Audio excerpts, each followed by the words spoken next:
kunqumile enhlizweni kuba singaphinde simazi omunye ngaphandle kwakho ubethelwe ufile wavuka ngamandla amakhulu ekukhonzeni kwami sengizinqumele ngofela kuwe ithuna lami ndoba kuwe. For I have found no any other God but you. No one can be compared to you. No one to be likened unto thee. Silapha namhlanje ekseni ngoba sikhonza ngendlela obuthanda ngayo.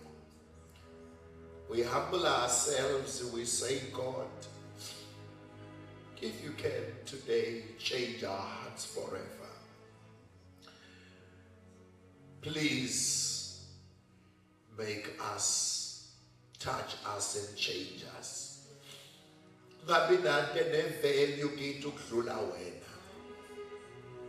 Kungabi nante neweight ukudlula iweight yakho kithi. Kungabi nento sifisa ukwedlula ukufisa thina sifisa wena. Njengasemhleni kaEnoko wahamba before, wahamba with, wahamba after, waphelela kuwe besifisa kube njalo. Kanti singaba yini ngaphandle kwakho? Sinani nje thina, what do we have that is of value if not you? Sikhonze sakujwayela, sikhonze sakwazi, sikhonze.